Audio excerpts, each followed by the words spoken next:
clássico da parapsicologia é o livro Magia e Parapsicologia, do professor Bruno Fantoni. Adquira agora o seu exemplar.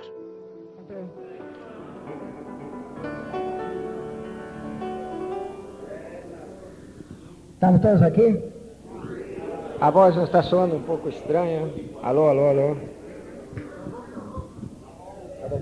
Ok, vamos lá. Estávamos na astrologia na Mesopotâmia.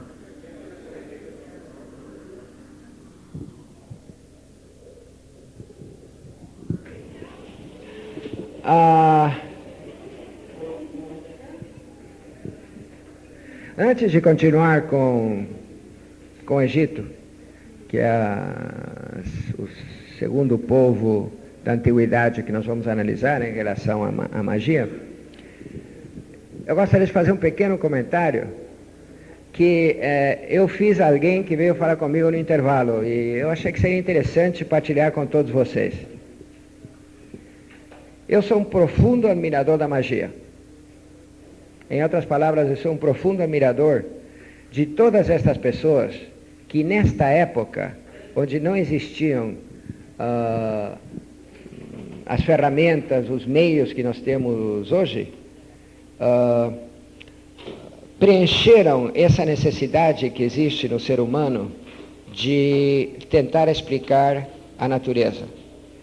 E eles são os que estabeleceram as bases para todo o desenvolvimento posterior da ciência, da filosofia e da religião. Por exemplo, todos vocês sabem, isso é informação conhecida amplamente, que a astronomia nasceu da astrologia. Quer dizer, foram todas estas observações semi-científicas, porque o que eles observavam, no sentido do movimento, etc., etc., era real. O que não era real era a interpretação sobrenatural. Então, semi-científicas na observação, não na interpretação. Mas graças a isso, que apareceu depois a astronomia com todos o desenvolvimento que depois teve, etc., etc., etc.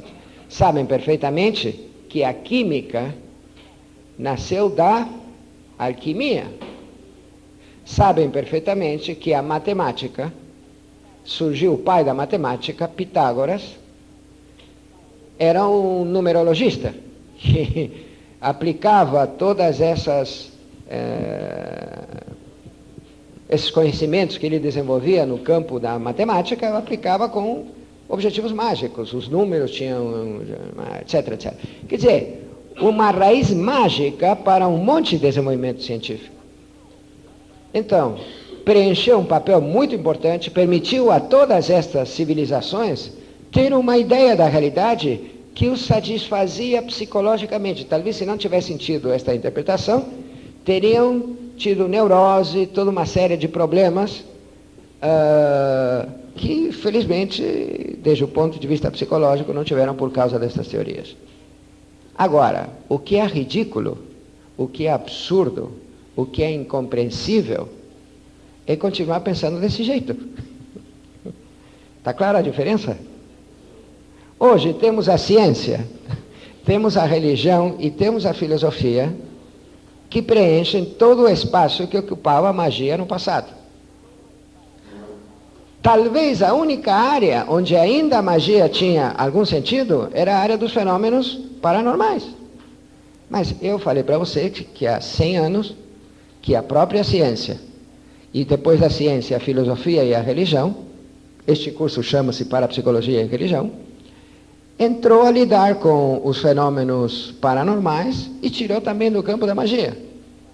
Então, continuar hoje pensando dessa maneira é ficar atrasado 4.000 anos na evolução da humanidade. Só isso.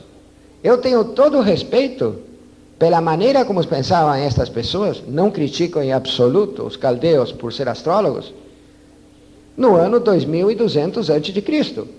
Fantástico. Mas é um pouco ridículo que hoje a gente acredite no horóscopo, quando Além de todos os avanços, a própria astronomia nega totalmente a astrologia, mas fora disso, nós sabemos, através da astronomia, de falhas garrafais que existem no esquema astrológico, que eles, há 2.000 mais 2.000 de agora, 4.000 anos atrás, nunca podiam ter pensado. Em primeiro lugar, você sabe, não sei se leu nos jornais, que acaba de aparecer uma 13ª constelação. Ele não tinha observado que entre as 12 tinha uma 13ª. O que muda todos os signos. Já ninguém é mais do signo que era antes. Primeiro.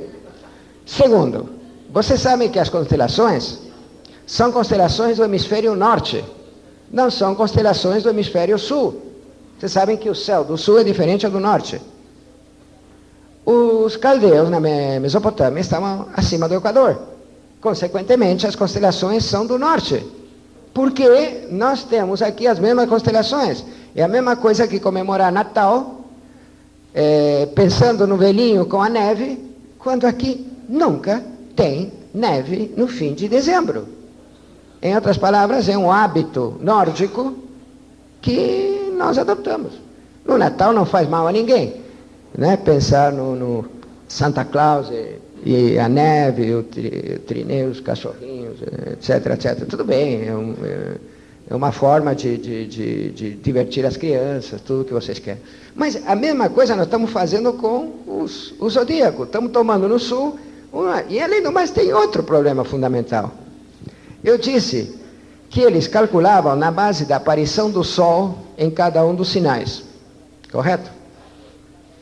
Então, no momento que aparecia, quer dizer, o Sol aparecia durante 30 dias, vamos dizer, em Capricórnio, então esse era o período de Capricórnio, quando o Sol aparecia de manhã. Se movimentava a casa, 12 casas, 12 meses, se movimentava a casa, então vinha a próxima, o Sol aparecia aí e durante 12 meses todos estavam influenciados por esse. Porque você pode dizer, bom, a constelação é a que fica aqui em cima. Nunca pode ficar aqui em cima durante os 30 dias, porque a Terra gira, correto? Então a constelação aparece e vai embora. A influência era porque o Sol nascia nessa constelação. Está claro isso? Bom, acontece que há também um movimento do Sol no universo, quer dizer, um movimento do sistema solar. Nós, junto com o Sol. Cada 2.000 anos, o Sol nasce numa casa, se movimenta e começa nessa data na casa seguinte. Dá para entender? É o movimento cósmico do sistema solar. Por exemplo, de 20 de maio a 10 de junho, que é o meu signo, Gêmeos, sem contar o 13º, porque agora com o 13º eu sou Tauro, mas vamos ficar com os Gêmeos. Nesse período, o Sol nasce durante esses dias do ano, em Gêmeos, durante 2.000 anos. 2.000, é o ciclo. Depois de 2.000 anos, o Sol nasce na casa seguinte. O que significa que a partir do ano zero, tudo isso foi feito no ano 2200, já tinha mudado. E a partir do ano 2000 agora vai mudar outra vez. Todos os signos, mesmo que não existisse o 13º, todos nós temos um signo diferente daquele que os horoscopeiros dizem que nós temos. Quer dizer, quando você vai a um astrólogo, ele pergunta qual é o seu quando você nasceu. Ok, então você é de tal signo. É tudo falso. Quer dizer, falso até dentro da teoria, é uma contradição da própria teoria. Já mudamos. Tanto é assim que o equinócio, vocês sabem que é o período mais longo do ano, não é o dia mais comprido do ano. O equinócio do Sol, equinócio de verão, dá, e é uma velha lenda ocultista, o signo do período. Vocês já ouviram falar de Aquários? O signo de Aquário significa o quê? Que estamos no ano 2000 entrando na época de Aquário. Por quê? Porque o equinócio vai se dar em Aquário. O período que está terminando qual é? Peixe. Por quê? Durante 2000 anos o Sol saiu em Peixe. E o anterior era Tauro. Não, Áries. O anterior era Tauro. Até fala, é outra velha lenda ocultista, das religiões, como até o ano 2000 a.C., em Tauros, era a religião do touro. Então o Minotauro e toda essa história de Creta, etc., estava mostrando a influência da religião de touro. Os 2000 até Cristo foi o período da religião de Áries, que é o carneiro. Então tem, por exemplo, a história bíblica de que quando Moisés desceu do Sinaí com as tábuas da lei, o que é que ele encontrou? O bezerro, eles adorando o bezerro de ouro, etc., etc., que está relacionado com a lenda do carneiro. E qual era o sinal que faziam os cristãos para se reconhecer na Roma Antiga? Peixe, é a religião do peixe, quer dizer, a religião católica, a religião cristã, desculpe. A religião cristã é a religião do peixe. E agora começaria de Aquário. Bom, essa é uma lenda ocultista. Agora, o que isso está mostrando, fora do problema ocultista, do ponto de vista astrológico? Que cada 2000 anos está mudando o signo. E nunca foram atualizados os registros astrológicos, o que se refere a, quer dizer, a descrição de cada signo não está atualizada. Então, dentro da própria teoria, há incorreções. Eu vi comentários no jornal de astrólogos em relação a essa última descoberta dos astrônomos ingleses, acho que foram, do 13º signo, né, que obrigaria a mudar tudo. A resposta, sabem qual foi? Eu não acredito nessa informação. Que tipo de resposta é essa? Eu não acredito nessa informação. O que pode dizer é, não, eu vou demonstrar que isso está errado. Não, isso não se aplica por tal motivo. Ou precisamos de mais informações, ou eu gostaria de ler. Não, eu simplesmente não acredito. Isso não pode ser porque os sinais astrológicos são 12. Observem o pensamento não experimental. Desculpe, eu já apaguei. Não baseado na realidade. É intuitivo. Acredite e acabou. Se demonstrarem que os sinais são 14, não interessa, continuam sendo 12. Se demonstrarem que no sul as constelações são outras, não interessa. Você está influenciado pelas constelações do hemisfério norte, porque essas são as que influenciam os seres humanos em todo o planeta. E assim por diante. Então, por um lado, eu admiro e respeito profundamente os que criaram estas teorias. Pelo outro, parece ridículo que todavia exista gente pensando desse jeito. Esse é o meu comentário. Tá? Nem uma coisa, nem outra. Nem irei desacreditar todos eles, nem vou falar bem de todos eles. Apenas cada coisa tem o seu momento na história. Isso teve o seu momento, foi importantíssimo para a evolução da humanidade, mas acabou. Cumpriu o seu papel e agora está sendo substituído. Já foi substituído por outras formas de apreensão da realidade. Bom, continua então com o Egito. Em matéria de magia, o Egito, na realidade, aprendeu muito mais do que ensinou.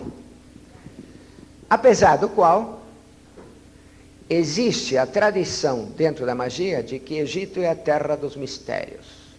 E é a origem de todas as os grandes conhecimentos mágicos. Por exemplo, os Rosacruzes, uma corrente ocultista mágica atual. Os Rosacruzes falam que Christian Rosenkrantz, que foi o lendário fundador da ordem, aprendeu tudo isso entrando no túmulo de Hermes, que estava no Egito. Hermes, Deus, não sei como estava num túmulo, mas tudo bem, tinha sido enterrado no Egito e ele teve a chance de entrar. Ficou um tempo aí dentro e leu todos os ensinos que o Hermes tinha deixado na parede, e daí ele, baseado nisso, fundou a ordem Rosacruz, Egito. Cagliostro, famoso mágico ocultista de 3, 4 séculos atrás, falava que tinha aprendido tudo no Egito. O Conde de Saint-Germain, outro famosíssimo mágico da época, século XVII, XVIII, também falava de ter aprendido tudo no Egito. Então, o Egito aparece como a terra que quando na realidade o que eles fizeram foi apenas aprender da Mesopotâmia e aplicar tudo aquilo que os sumérios e os caldeus faziam. Tinham toda a parte astrológica, a adoração dos deuses, toda a parte de adivinhação, e apenas acrescentaram algumas coisinhas novas. Por exemplo, uma das coisas mais interessantes da magia no Egito era o valor mágico da palavra.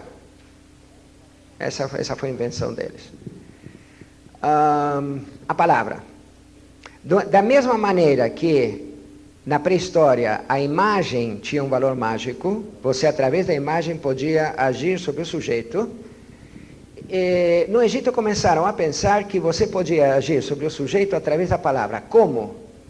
Através do nome do indivíduo. O nome era parte do indivíduo. E você, trabalhando com o nome dele, você podia agir diretamente sobre o indivíduo.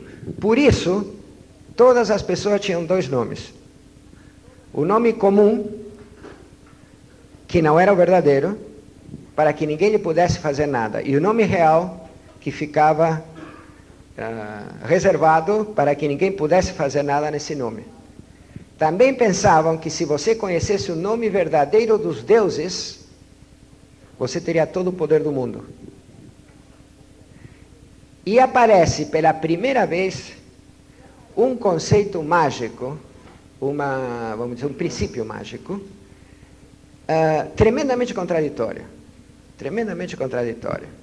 que entretanto se explica, não se entende, mas se explica através da definição que eu dei antes, de que a magia é uma tentativa de explicação e de domínio da natureza. Que é a seguinte: no Egito, pela primeira vez, eles começam a falar de dominar os deuses. Eu acabo de dizer, se você conhece o nome dos deuses, você tem todo o poder do mundo, porque você obriga o Deus a fazer o que você quer. Então, os sacerdotes do faraó,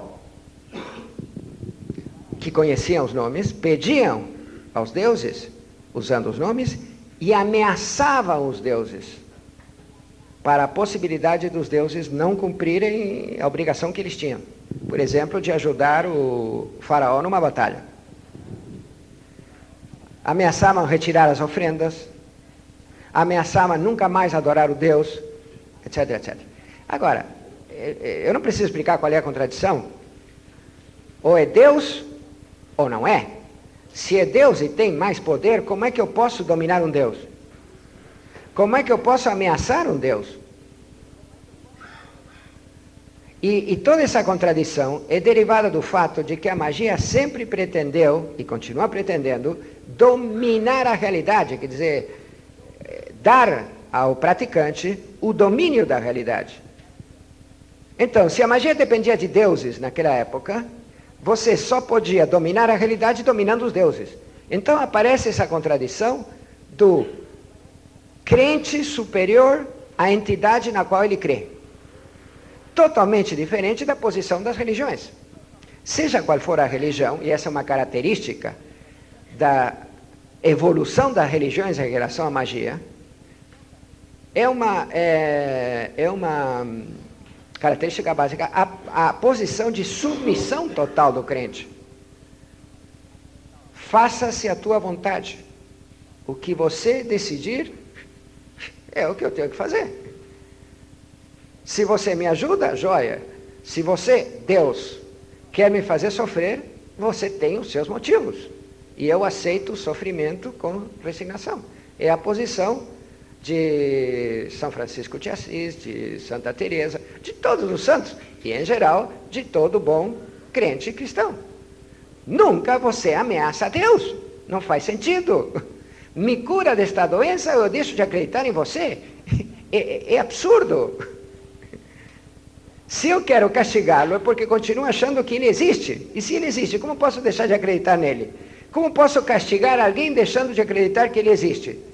É um absurdo dentro do pensamento religioso atual.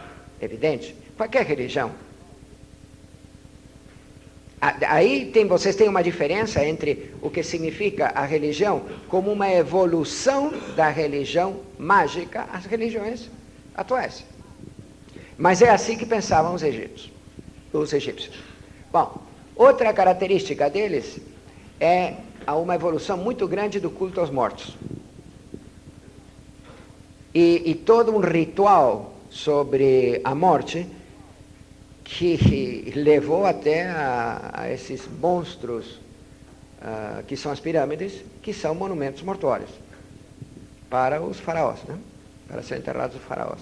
Então, há toda uma, como posso dizer, uma institucionalização da morte, com até um livro chamado Livro dos Mortos, onde estão descritos todos os nomes dos deuses e o que o morto tem que fazer para atravessar o Averno e ir ao julgamento de Osíris nas melhores condições, com as melhores probabilidades de sucesso. E aparece também, pela primeira vez, o Deus do bem e o Deus do mal. Também outra característica que depois vai subsistir durante todas as épocas anteriores. O Deus bom é Osíris, e o Deus mau é Set, S-E-T-H, Set. E também aparece pela primeira vez o Deus da magia, Thoth, T-O-T-H, Thoth. É o Deus da palavra, quem inventou a linguagem. Observem a relação entre linguagem e magia. Consequentemente, o Deus da palavra, que inventou a linguagem, é o Deus da magia, de todos os fenômenos mágicos. Então, daí para frente, ele passará a ser o Deus principal da magia, através dos tempos, com o nome de Hermes, dado pelos gregos. Então, os gregos chamaram ao Thoth do Egito, chamaram de Hermes. E esse é o nome que ficou através do tempo, tanto é assim que se chamou de ciência hermética, etc. E ainda se usa a palavra no sentido vulgar de dizer está hermeticamente fechado, para dizer uma coisa que está totalmente fechada, né? Global, total. Bom, Grécia. A Grécia, apesar de que é o berço da filosofia, sabem vocês que aí nasceram os primeiros pensadores gregos, as primeiras formas de filosofia que conheceu a humanidade. Apesar disso, houve uma influência, lógico, dentro da evolução do pensamento grego, mas houve uma influência principalmente do Egito, quer dizer, a Mesopotâmia através do Egito. E se fala que junto com o pensamento evoluído filosófico dos gregos, conhecido como pensamento apolíneo, por Apolo, para dizer aquele que ilumina, aquele que dá a verdadeira sabedoria, existia o chamado pensamento dionisíaco, que era o pensamento mágico. Por Dionísio, o Baco dos romanos, que era o deus do vinho, entre outras coisas, mas também o deus dos mistérios, o deus da magia, etc, etc, etc. Apesar de que Hermes também sobreviveu, como eu já disse, representando o Thoth dos egípcios. Duas coisas interessantes sobre a magia na Grécia. A primeira, a chamada oficialização da adivinhação, através dos oráculos. Os oráculos eram lugares sagrados, onde os sacerdotes tomavam conta de pessoas especiais, a imensa maioria mulheres, sacerdotisas seria nesse caso, que vaticinavam, que previam o futuro. Existiram vários oficiais, eu diria, no sentido de que eram protegidos pelo governo, pelas autoridades dos diferentes estados que formavam a Grécia, e eram consultados oficialmente pelos reis e grandes personalidades da Grécia. O mais famoso dos oráculos foi, sem dúvida, o de Delfos, o oráculo de Delfos, construído no Monte Olimpo, na ladeira do Monte Olimpo, em um templo dedicado a Apolo, onde se dizia que Apolo tinha matado um dragão chamado Pitão. Daí o nome das sacerdotisas de Apolo, pitonisas. Como é que funcionava? Chegava o consultante a perguntar, por exemplo, devo enfrentar o exército de Esparta, ou devo fugir? Perguntava. Ou qual será a minha sorte na batalha? Então, a pitonisa era levada a um lugar onde tinha uma fenda. Dentro da caverna tinha uma fenda no chão. E por aí saía um gás, que eles chamavam que era a respiração de Apolo, né? O alento de Apolo. Ela ficava respirando esse gás e entrava em transe. E começava a dizer uma série de palavras incompreensíveis, como se estivesse delirando, que os sacerdotes entendiam, interpretavam e transformavam em mensagens concretas para o consultante. Hipóteses. Primeiro, esse gás provavelmente era algum derivado do carbono, provavelmente monóxido de carbono ou bióxido de carbono, que vocês sabem em quantidades mínimas, em quantidade grande mata, óbvio, mas em quantidades mínimas produz uma espécie de estado de delírio, né? Talvez semelhante a outras drogas, né, que se utilizam hoje, um estado de euforia, né, agitação e delírio. Como vinha do interior da grota, da montanha, é muito possível que fosse algum gás desse tipo, o que explicaria a reação da mulher. O sacerdote ouvia qualquer coisa e depois traduzia o que ele queria. Agora, ele acertava, muitas vezes. Por que ele acertava? Porque eles eram o centro de informações dessa época. Todo mundo ia consultar os oráculos. As comunicações nessa época eram mínimas, né? Não tinha televisão, não tinha rádio, não tinha telefone, não tinha nada. Então, a partilha de informações entre as pessoas importantes era mínima. Agora, eles centralizavam tudo. Então, quando o cara vinha e consultava, eles registravam essa informação. Quando outro vinha, registravam. E, finalmente, eles tinham um database, usando terminologia atual, fantástico, que lhes permitia dar conselhos que, na maioria dos casos, eram tremendamente corretos. Então, aí tem as duas explicações, né? As duas descrições, a descrição real do que acontecia e a descrição hipotética que nós temos do motivo pelo qual esse oráculo era famoso em toda a antiguidade, colocado na Grécia. É interessante que a primeira notícia que temos de uma investigação quase parapsicológica se relaciona com o oráculo de Delfos.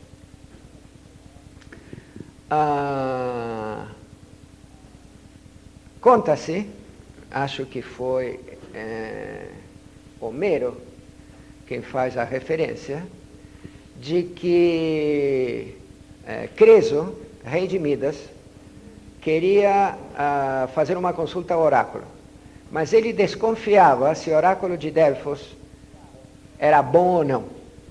Então ele resolveu fazer um teste. Mandou um emissário ao oráculo e pediu que em determinado dia, determinada hora, consultasse o oráculo o que Creso estava fazendo nesse momento. E ele, nesse momento, decidiu fazer uma sopa de tartaruga num caldeirão de bronze. Uma coisa mais ou menos exótica. Um rei fazendo sopa de tartaruga parecia que nessa época não era muito comum. Então, o emissário, nessa hora e nesse dia, perguntou. E, pelo que Homero nos conta, o oráculo respondeu exatamente o que ele estava fazendo. Não, que estava fazendo a sopa. Vejo o rei de Midas, Creso, neste momento, tomando uma tartaruga, colocando, etc., etc., num caldeirão de bronze, para. Se non è vero, è ben trovato. Bom. Ok. Segunda inovação dos gregos em matéria mágica, os mistérios. Eles, pela primeira vez, começaram a criar cerimônias de iniciação, que se mantiveram depois através de todos os tempos dentro da tradição mágica.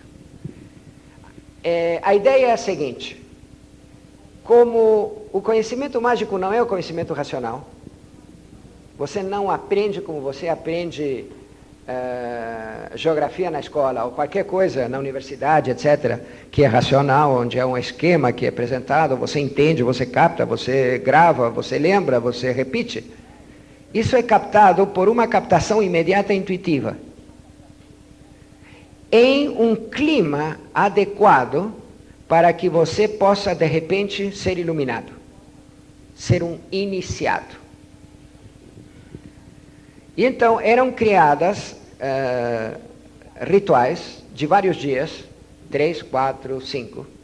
Os mais famosos provavelmente foram os mistérios eleusianos, porque aconteciam na cidade de Eleusis, na Grécia, onde geralmente, quase sempre, começava com uma orgia, onde aconteciam todas as coisas e bebiam até encher a cara ao máximo.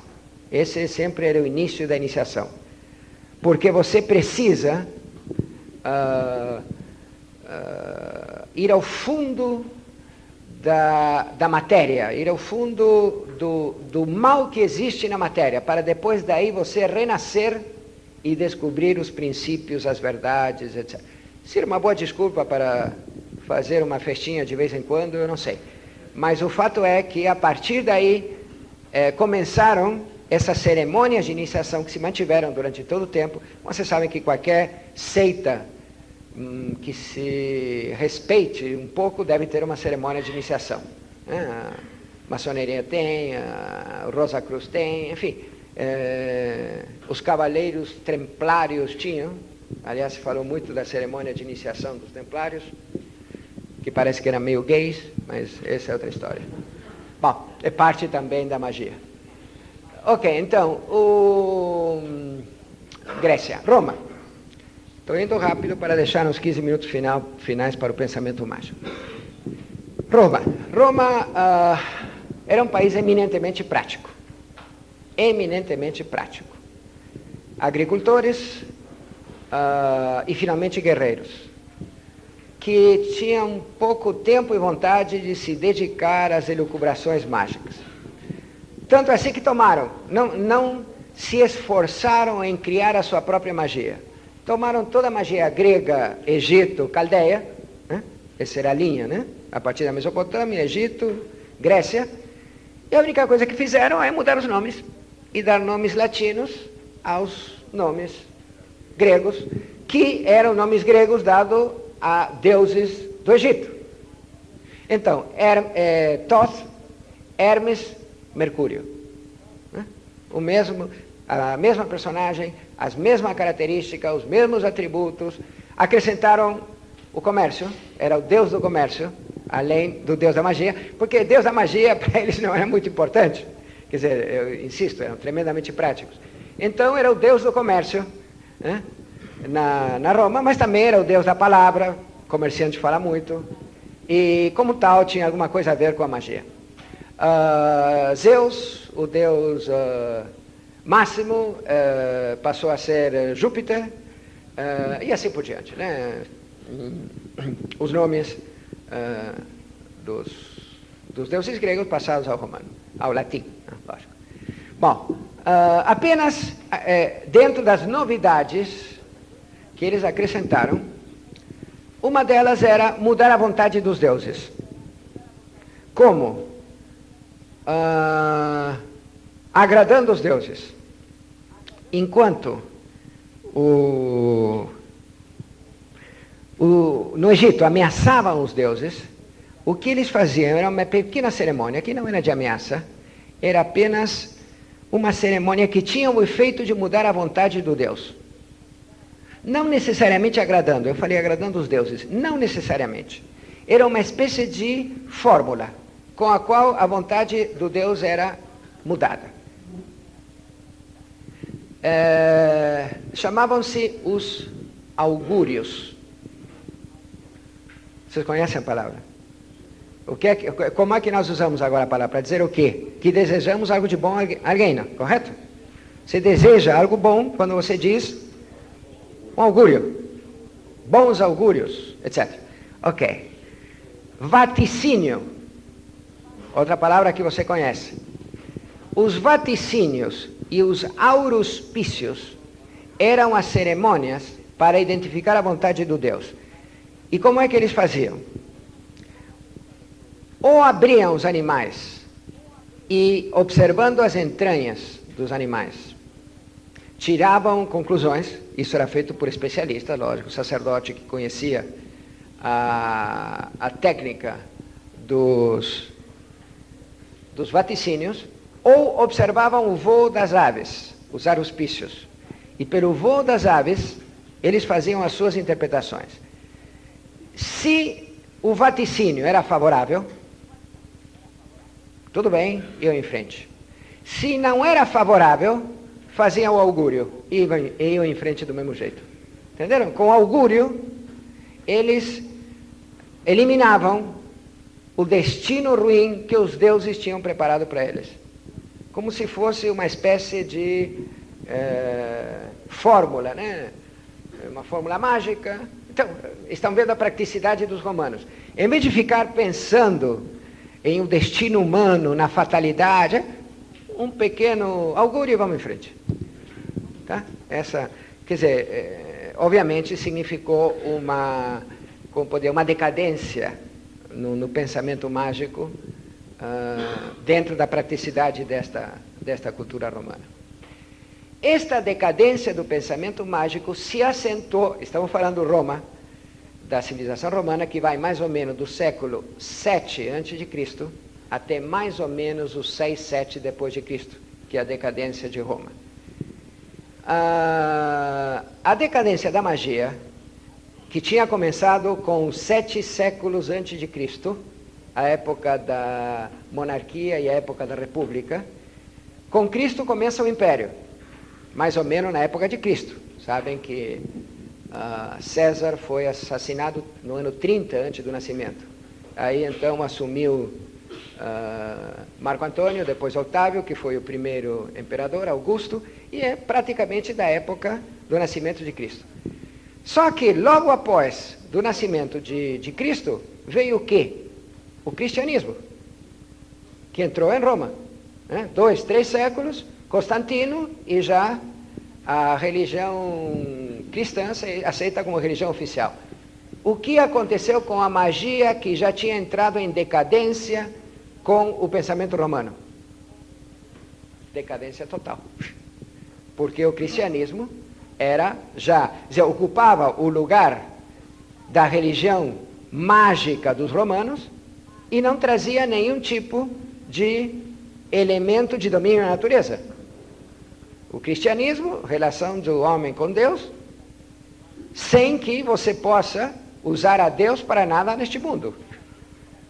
Não há a tentativa de domínio da natureza. Consequentemente, decadência total da magia. Entre o século V e o século X, mais ou menos. O que é que aconteceu nesta época? É a época dos grandes teólogos medievais. Mas é simultaneamente a época de grandes guerras e grandes pestes, pragas. A peste bubônica, como é a febre negra, enfim, vocês sabem que nesse período a Europa foi castigada por uma série de pragas tremendas. Invasões.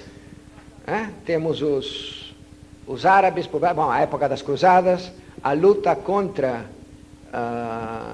os sarracenos na Terra Santa, os árabes, os mouros invadindo a Península Ibérica. No início desse período, os bárbaros, os hunos de Gengis Khan entrando pelo leste. É uma época de muitos desastres, muitas catástrofes, muitos desastres coletivos e, enfim, tudo isso. Simultaneamente, os teólogos cristãos acentuaram cada vez mais a separação entre este mundo e o outro, entre o espírito e a carne.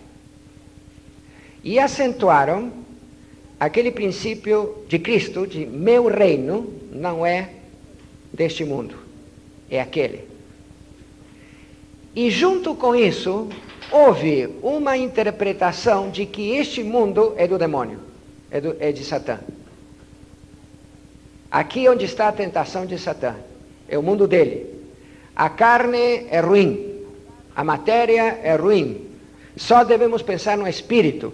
Tudo isso em relação a essas desgraças coletivas que estavam acontecendo. Sem que fosse a intenção da igreja, olhem o que aconteceu. Todo este pessoal desesperado frente a saqueios, mortes coletivas, invasões, roubos, etc., e em cima disso as enfermidades, e tudo junto, falaram, Deus não me protege. Por quê? Porque este é o mundo de Satã. Então, qual é a única forma de eu conseguir alguma proteção neste mundo? Através de Satã. Se o mundo é dele e eu estou sofrendo, depois o que vai acontecer depois no outro mundo é outra história, vamos ver. Mas por enquanto eu estou sofrendo tanto que eu quero uma solução imediata. Então, a própria igreja, nesse dualismo, nessa separação tão drástica dos dois mundos, levou sem querer o pessoal ao culto de Satã. Ao mesmo tempo, as religiões mágicas antigas em total decadência tinham ido para o interior, para o campo. As grandes cidades ninguém acreditava, todo mundo fazia a gozação da magia, dos mágicos, tudo isso. Ninguém levava a sério. Mas no interior, que em latim é chamado de pagos, surgiam as religiões pagãs, que tinha muito de mágico. E se misturaram com todo este impulso ao demônio, a Lucifer, Satã, etc., e surgiu uma das piores formas de pensamento mágico que tem existido na história. Pior em todos os sentidos, não apenas no seu conteúdo, mas pior também na forma em que foi combatido, que é o culto demoníaco medieval. O número de pessoas que foram queimadas na perseguição, a partir de 1233, quando o Papa estabeleceu a Inquisição. Desde que foi instituída a Inquisição, se calcula em milhões, e pensem o que é milhões naquela época. onde o número de seres humanos não era tão grande quanto agora. Não se sabe com certeza, mas se calcula que deve superar 1 milhão de pessoas, mais de 1 milhão, o número de pessoas queimadas. O triste, você pode dizer, bom, foram queimadas, mas por que foram queimadas? Existia algum motivo? O triste era o seguinte: primeiro, o cara era torturado. Então, é muito provável que para evitar a tortura confessasse. Se ele confessava, estava a prova de que era adorador do demônio. Então, a fogueira. Se ele não confessava, era a prova, sem dúvida, de que estava possuído pelo demônio, porque só quem tivesse a força do demônio ia resistir à tortura. E tinha um dos testes que faziam para ver se o indivíduo estava endemoniado ou não, era jogá-lo num barril cheio de água. Se o cara flutuava, era que o demônio estava...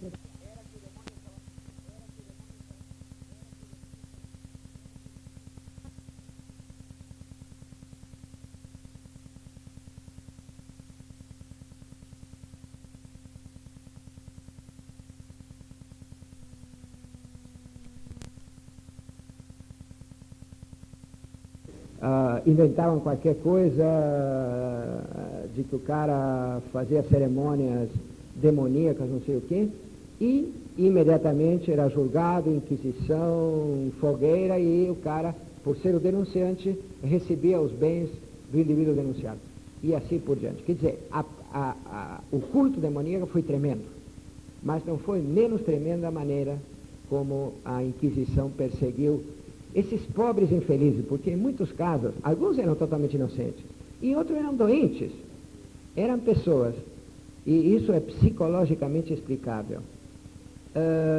Velhas, por exemplo, isoladas no meio do bosque, que nunca tinham tido o menor reconhecimento, todo mundo fugia dela, falava que era bruxa, etc. De repente, essa pessoa começa a dizer, sou bruxa, eu tenho o poder do demônio, e todo mundo começava a temê-la, ter medo, que é uma maneira de ser reconhecido. Se eu não posso ser amado, pelo menos que seja temido, mas eu vou ser alguém dentro da minha comunidade. Então aceitavam o papel de bruxas para pelo menos ter alguma espécie de reconhecimento, de ser alguém dentro da comunidade. Conclusão, a fogueira. E até meio sabendo que iam terminar na fogueira, afrontavam tudo isso dentro dessa neurose meio estranha que existia nessa época. Bom, é uma época na qual há pouco o que falar. O demônio fazia tudo. Telepatia, clarividência, conhecimento do futuro, psigama, psicapa, tudo o que vocês quiserem, movia montanhas, voava à noite nos cavalos alados do demônio, as bruxas voavam também à noite de um lugar para outro.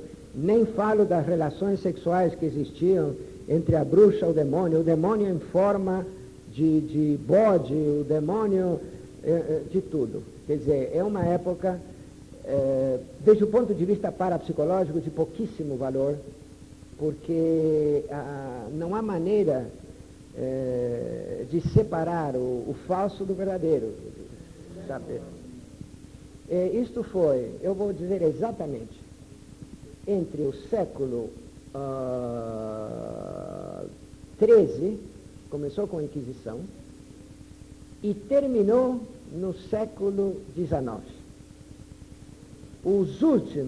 As últimas execuções se produziram, vamos dizer, finzinho do 18, 1790 e pouco.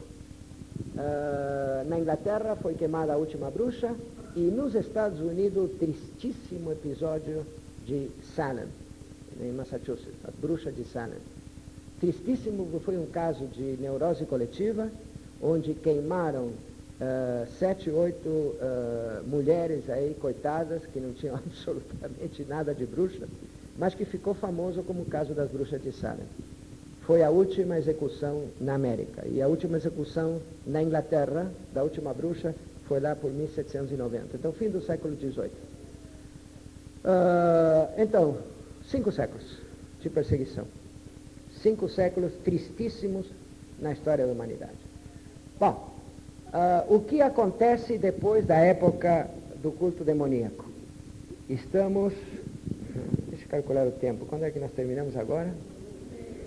11h30. 11h30, faltam 25 minutos. Bom, rápido para entrar na mentalidade mágica, que eu quero acrescentar alguma coisa. Na época posterior ao culto demoníaco vem a chamada época do Renascimento, e no Renascimento nasce uma forma curiosíssima de magia, curiosíssima, que é a ponte entre a magia e a ciência. São as chamadas ciências ocultas. As ciências ocultas. A própria palavra é ridícula, porque a ciência nunca pode ser oculta. Por definição, a ciência é o estudo do observável através da experimentação. E é essencial à ciência que seja observada. Não pode existir ciência do oculto. Mas era a época em que estava terminando a magia e estava começando a nascer a ciência. Então começam a fazer uma série de observações científicas que ainda conservam um conteúdo mágico. Por exemplo, o magnetismo. Quando Volta fez dançar os monges, vocês já sabem a historinha do Volta, né? Ele tinha inventado essa pilha por onde transmitia uma energia elétrica. Ninguém acreditava que o que fosse isso, ninguém sabia. E ele disse, olha, se eu fizer dançar um grupo de meia dúzia de monges, vocês vão acreditar? Falaram, acreditamos, lógico. Então pediu aos monges que segurassem o cabo, ligou a pilha e todo mundo começou a dançar. Bom, o que acontecia com o magnetismo? Primeiro era um fenômeno não muito entendido, que era a energia elétrica. Mas principalmente quando apareceu o ímã, consideraram que era a melhor prova da existência da magia. Por quê? O ímã o que faz? O ímã atrai, mas à distância. Quer dizer, começa a produzir um efeito à distância, e o ferro começa a se aproximar, tac, e chega. Então isso prova, primeiro, que se podem produzir efeitos à distância, e segundo, que eles são invisíveis. Olha que bela prova das forças sobrenaturais. Quer dizer, essa era uma força do mundo paralelo que finalmente o homem começava a dominar. Tanto é assim que o magnetismo esteve muito vinculado à magia, até que finalmente saiu e ficou totalmente nas mãos da física. Mas, por exemplo, o hipnotismo existe desde o início dos tempos. Não foi Cagliostro que o inventou. Cagliostro foi um dos primeiros que usou o hipnotismo. Nem Mesmer, que provavelmente ele é a ponte entre todos os hipnotizadores mágicos, ocultistas anteriores e o hipnotismo atual. Não foi quem inventou, isso já existia, até os caldeus já usavam alguma forma de hipnotismo para provocar os sonhos. Mas Mesmer foi o primeiro que começou a usar o hipnotismo de uma maneira, eu diria, sistemática para curar pessoas. Ele, num pequeno petit hotel em Paris, Mesmer é austríaco, mas ele fez toda a fama dele em Paris. Ele juntava um grupo de doentes, fazia com que eles segurassem um tubinho de vidro que saía de uma espécie de tubo grande, cheio de água mesmerizada, que ele tinha passado a mão previamente. Obviamente não tinha feito nada com a água, quer dizer, a água não tinha nenhum poder, mas todos seguravam porque tinha, conforme tem poderes energéticos, etc., água. E ele entrava, de repente, com uma capa grande atrás, uma entrada teatral, com uma pequena orquestra que tinha no fundo, que tocava uma música suave, e ele começava a fazer passes em cima do doente.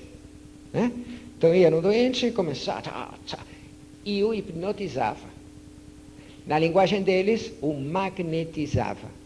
Porque o que ele transmitiria a água, e depois através da água e os seus passes manuais, o que ele fazia era magnetizar o indivíduo. Porque não se via, era a distância e isso produzia algum efeito, como o ímã produzia nas partículas de ferro. Enfim. Então, a magnetização. Aí, então, vem toda a época das ciências ocultas. Paracelso e Agripa de Nottesheim provavelmente são os mais famosos, escreveram livros muito interessantes sobre magia científica. Quer dizer, começavam a chamar a isso de ciência, mas ainda tinham aquele ressábio da teoria mágica do mundo paralelo. Pouco a pouco isso se foi independizando. Por um lado ficaram os que acreditavam na magia, pelo outro tudo isso se transformou em química, física, biologia, zoologia, etc., todas as ciências naturais por outro lado. E aí se produz, eu diria mais ou menos no século XVII, XVIII, se produz a separação e a magia fica reduzida apenas a esses fenômenos que nós chamamos de paranormais. Bom, esta é uma descrição rápida, histórica, não pretendo entrar em detalhes, o tempo não dá, e vou dedicar os últimos 15 minutos ao pensamento mágico. Quer dizer, o que está por trás da atividade mágica. Por trás da atividade que foi descrita através da história, hoje de manhã, existem duas coisas fundamentais, duas. A primeira existe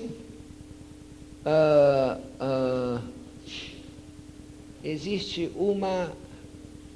Vocês lembram que quando eu dei a definição, eu disse, no início da nossa primeira hora, eu coloquei uma tentativa de explicação e de domínio da realidade.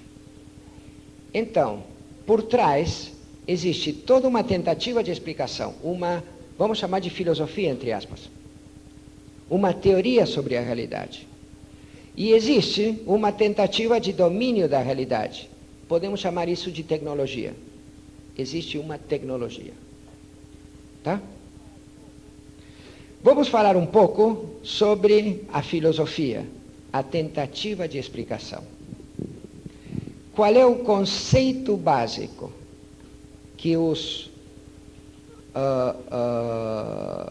mágicos têm do mundo? Como vem o mundo? Qual é a filosofia que está por trás da magia? Esta filosofia recebe o nome de ocultismo. Foi o nome dado por Robert Amadou, que é um parapsicólogo contemporâneo francês, um nome muito melhor do que Amadou.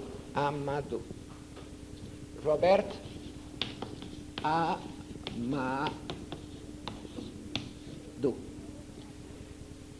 Robert Amadou chamou de ocultismo a teoria que está por trás e definiu o ocultismo, com seus princípios básicos, como uma teoria segundo a qual todo objeto do universo pertence a um conjunto único e partilha com todos e cada um dos demais objetos que constituem esse conjunto relações necessárias e intencionais que não são nem temporais nem espaciais. Essa definição está no primeiro capítulo do livro do Amadou chamado O Ocultismo. Vamos analisar essa definição. Repito, eu estou aqui analisando a filosofia que está por trás da magia, da atividade mágica. Qual é a teoria da realidade que eles têm para pensar que isso funciona? Observem aqui o seguinte: todo objeto do universo pertence a um conjunto único. Esta é a afirmação fundamental do ocultismo. A unidade do universo. Vocês lembram que eu disse que Hermes, o Thoth, é o pai da magia? Disse também que Christian Rosenkreuz, o fundador do Rosacrucismo, teve a sorte de entrar no túmulo dele e achar os princípios que Hermes tinha deixado, os princípios da magia. Um deles, ele escreveu a partir daí uma tábua chamada tábua esmeraldina, ou a tábua de esmeralda, que teria sido, ninguém nunca viu a tábua, óbvio, teria sido uma espécie de núcleo, fundamento, princípios fundamentais da teoria hermética. A primeira coisa que afirma a tábua esmeraldina começa com o seguinte: ut supra sed inferos.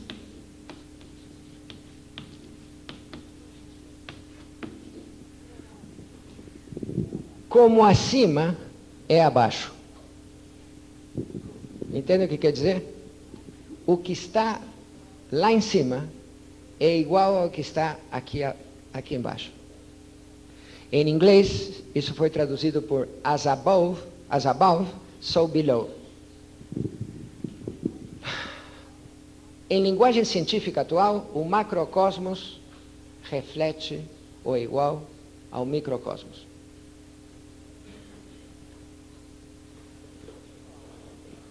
Se tudo é igual, então eu posso, agindo em determinada parte do que está perto de mim, produzir efeitos em outra parte, porque tudo está conectado.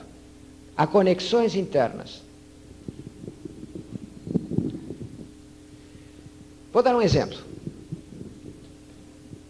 Vocês com frequência devem ver na televisão, imagino que não irão consultar, mas pelo menos veem na televisão, algum desses astrólogos, adivinhadores, especialistas em tarot, como é o cartomantes, enfim, qualquer um desses, da zoologia mágica. Não falam em vibrações constantemente? A palavra que mais usam, seja qual for, é vibrações. Vibrações positivas, eliminar vibrações negativas, captar as vibrações de não sei que diabo. Essas vibrações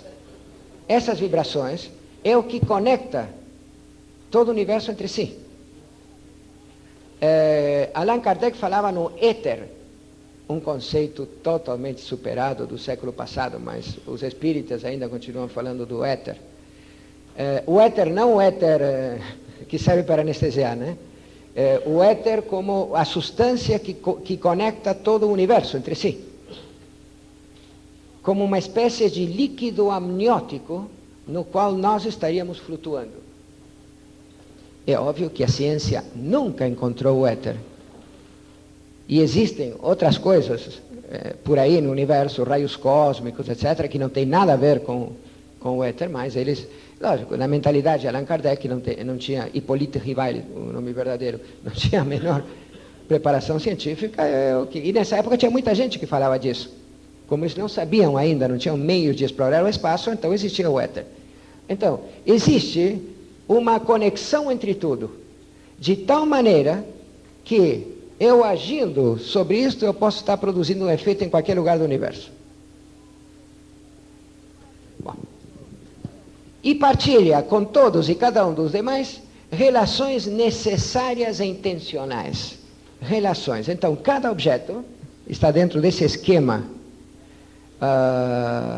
da chamada, esta lei, eles chamam de lei da simpatia. Tudo está conectado, tudo simpatiza com tudo. As relações são intencionais. O que isto significa? Significa que por trás de qualquer coisa que acontece, há uma intenção de alguém. Isto vem de muito longe e chama-se, na análise do ocultismo, animismo. Uma ânima, alma, uma vontade, atrás de qualquer coisa que aconteça. Isto vem da época primitiva. Pensem naquele homem primitivo, que a única coisa que ele pode observar, ele não tem um laboratório, ele não tem um telescópio, ele não tem nada. Ele só tem ele e o mundo. A única coisa que ele pode observar com razoável precisão é ele mesmo, se olhar para dentro. E o que é que ele observa dentro de si? que toda vez que ele faz alguma coisa no meio externo, por exemplo, ele pega esse copinho, tira da mesa e coloca o copinho aqui em cima. Então ele modificou o mundo externo. Colocou um copinho em um lugar diferente. Só que antes de fazer isso, o que ele fez? Ele pensou, eu estava pensando, eu disse, como é que eu posso dar um exemplo aqui a este grupo de um ato voluntário? Ok, olhei aí, eu vi o copinho, decidi pegar, dei uma ordem ao meu braço, a minha mão foi, pegou, deixei lá e agora eu estou explicando para vocês. Em outras palavras, houve um ato voluntário meu que provocou essa mudança. Correto? Do mesmo jeito que qualquer ato que vocês realizarem, vocês identificam um momento prévio no qual você tomou a decisão de fazer alguma coisa e fez. Se ele observava isso, e não tinha outra coisa para observar, para analisar, para estudar, toda vez que alguma coisa se move no mundo, o que ele deduziu por analogia? Alguém está por trás. Quando alguma coisa se move, é porque há alguma coisa viva atrás movendo. E se há uma coisa viva, há uma vontade. Então, se eu saio da caverna, começo a andar e de repente cai uma pedra na minha cabeça, por que a pedra caiu exatamente nesse momento? Não caiu um segundo antes, ou um minuto quando eu não estava, ou um minuto depois quando eu já tinha passado. Por quê? Porque tem alguém que quer me prejudicar. E fez cair a pedra exatamente nesse momento. A ideia do acaso não existe para eles. Não entra. Como eles não conhecem as leis da natureza, eles não conhecem a lei da natureza, eles não podem saber o que é o acaso. Porque você só entende o que é o acaso depois de entender o que é legalidade. Você só chega ao acaso depois de saber o que é lei. Porque se você não sabe o que é uma relação de causa e efeito, uma causa que produz um efeito e só pode produzir esse efeito, você não pode entender como eventos podem se conectar por casualidade, de maneira aleatória. Então, para eles, nada era aleatório, nada era casual. Tudo era causal. E atrás de uma causa sempre tem uma vontade. Por isso, todas as relações são intencionais. Intencionais, quer dizer, voluntárias, com uma vontade inteligente por trás. Então, e volto às seitas atuais. Se você está doente, é porque você agiu mal, alguém o está castigando, alguém tem inveja de você e fez um trabalho. Satã está usando essa doença para que você se afaste de Jesus. Observa um pensamento mágico funcionando? A coincidência, eu estava no lugar onde passou o vírus e o vírus entrou sem que eu fizesse nada, não existe. Tudo é intencional.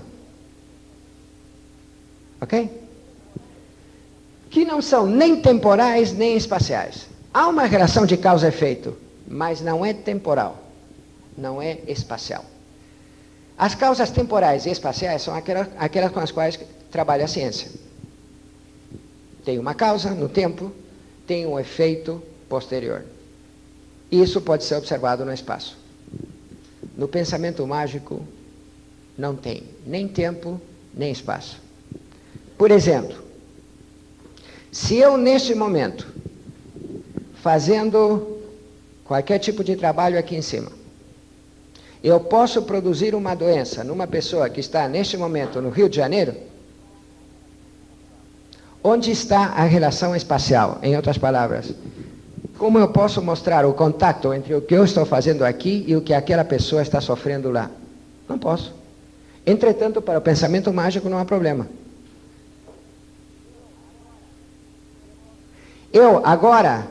Eu posso produzir um efeito para alguma coisa que vai acontecer daqui uma semana. Onde está a relação espacial? Não existe. Mas para eles não é problema. Em outras palavras, o raciocínio lógico nosso de tempo e espaço é substituído pelo raciocínio intuitivo da captação pela fé.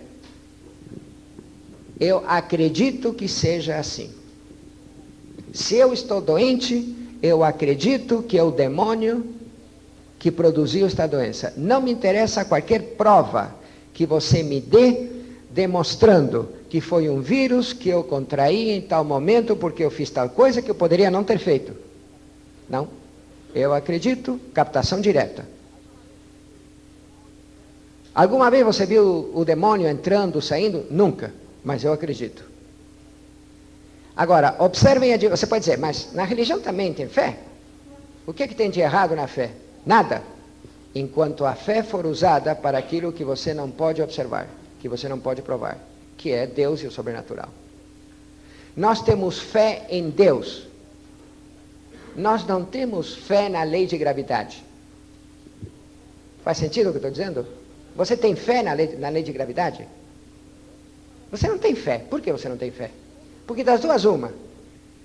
Ou me provam que existe ou não. Obviamente tem prova mais do que suficiente para acreditar, para saber que a lei de gravidade é uma realidade. É só você subir aí e tentar sair voando e você vai ver como a lei de gravidade existe. Ponto. Então você sabe, você não tem fé. Então, coisas que acontecem no mundo real, coisas que acontecem no mundo do espaço e do tempo, só podem ser apreendidas, só podem ser comprovadas, só podemos tirar conclusões, só podemos entendê-las por meio de quê? Da observação. E se queremos ser sofisticados, da experimentação, e passaremos a ser cientistas. Então, como seres humanos, podemos observar e ver as coisas e aceitá-las ou não na medida em que os nossos sentidos nos permitem percebê-las. Se queremos ser mais sofisticados, queremos entrar no campo científico, então usaremos o método experimental. Mas não pode existir fé em coisas do mundo material. A fé é... Exatamente, a fé é acreditar naquilo, não que não está provado, aquilo que não se pode provar. Está claro? Ok, tanto é assim que Voltaire, vocês sabem que Voltaire era um cínico, no bom sentido da palavra, e ele fazia a gozação de muitas coisas da sua época, famoso literato francês. Ele definiu a magia da seguinte forma: a magia é pedir à natureza que faça aquilo que não pode fazer. A magia é pretender que a natureza faça aquilo que não pode fazer. Era uma espécie de gozação, né? Voltaire.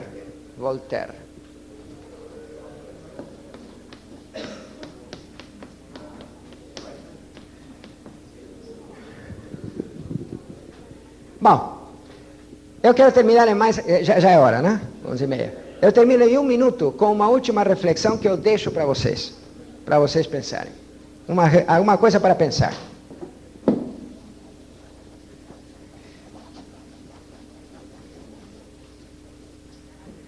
Por quê? Apesar de toda esta evolução do ser humano, do conhecimento, da ciência, da religião, etc., a magia ainda existe. Por que o ser humano continua com o pensamento mágico?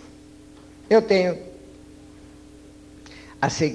o seguinte esquema para tentar entender a sobrevivência do pensamento mágico. Vamos dizer, na época antiga,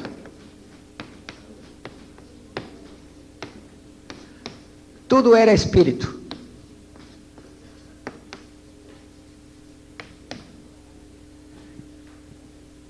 Animismo. Isso de colocar uma vontade atrás de tudo é colocar um espírito atrás de todas as coisas. Espírito. Na época, vamos dizer, industrial, estou falando do século XVIII, XIX, tudo pretendeu ser matéria. E se esqueceram totalmente do espírito. E na época no meio, a Idade Média, se fez uma separação muito radical, dualismo radical, entre espírito e matéria. Radical entre espírito e matéria.